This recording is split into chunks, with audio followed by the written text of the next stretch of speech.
Hey guys, welcome to the video. In this video, we are covering the arrays topic in the node.js, right? So let's get started. So from the last video, that is t1.js, right? Now I'm going to create a file called as t2.js and we'll write all our code of arrays here. So all the codes are in the GitHub account, so you can check it out if you are missing some syntax, right?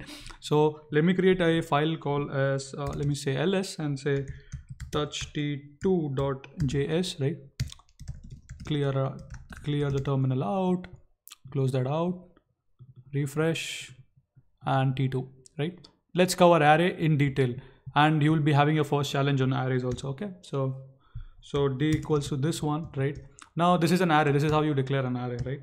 So array can hold elements, right? It's a container. You can add elements, so you can say simple by push.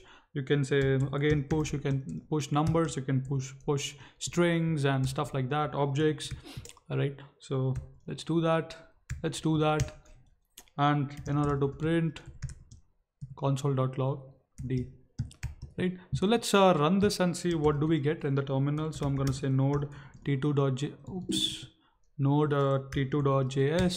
and here you can see I have two elements in the array. Of course, you can get elements from the array, or it's also called as a pop element, right? So let me say console.log, and I would say basically the name of the array .pop function I would call on that, right?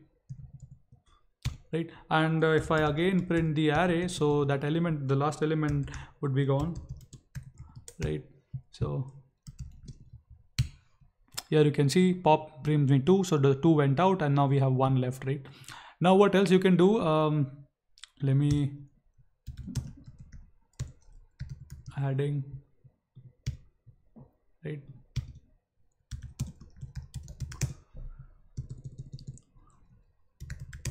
All right, removing, right? That's done. Now let us actually add a couple of more elements so we can play with this, right? Okay, so we have this array right here. Now what are the other things you can do? We did push, we did pop, we have the length, right? So we can find the length of array easily. You can say console.log, of course you can say d.length, remember, and this way. So here you can see now the length of array is 3. All right, so we looked at the push pop, the length function, right? Now let us look at the shift operation, what shift does. So let me actually print the array here. So when I print the array, and now let me say console.log d.shift, right?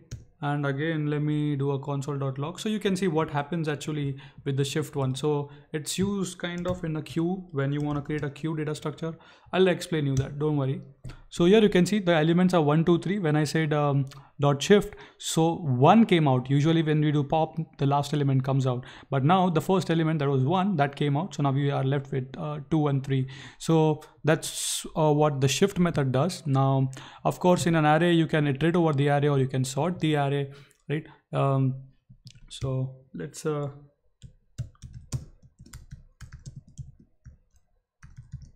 right, so that's the shift method. Right now let's see how we can iterate over an array, right? So it's pretty easy. We can use a for each loop. You can say for each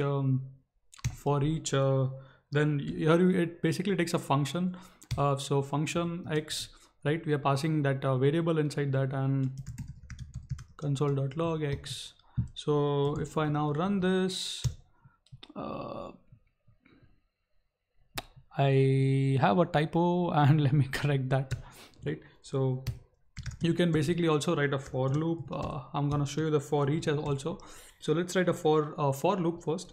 So let x, let's say for I 0, I less than the length, of course, right? So d dot length I plus plus, right? Now we'll basically just say console.log just for our stuff. So now we'll say d of I, basically just getting the index. Right now this should print the elements inside the array, hopefully. Let me clear the terminal.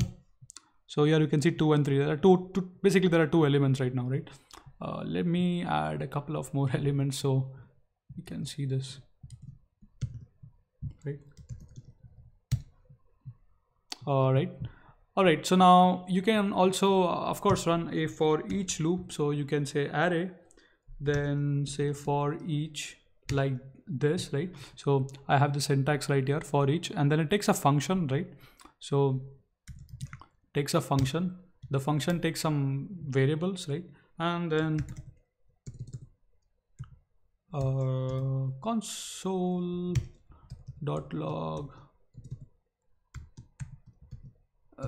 my bad. So let's say just some delimiter so we can identify where exactly it is. So now I'm gonna try to run that. All right, we have a small issue. I'm gonna correct it. Says, oh, sorry, that's not error. It's D. I forgot, my bad. The variable name was D. So pretty small issue. That's fine. So here you can see you can also write a for each loop. You can write a for loop. You can get the length element. You can do push pop length. Then you can search the element if you want by iterating over a for loop, right? So these are the operations that you can do it on a basically on an array, or everything you can do it on array, right? So that's all about arrays. In the next video is a challenge. You have to create a stack data structure using an array. So this will clear all of your concepts. So if you can code the stack, basically that's basically means you know all the methods in an array, push pop, search, and stuff like that. So with that being said, see you in the next video where we would be learning about the stack data structures. All right, so see you guys in the next video.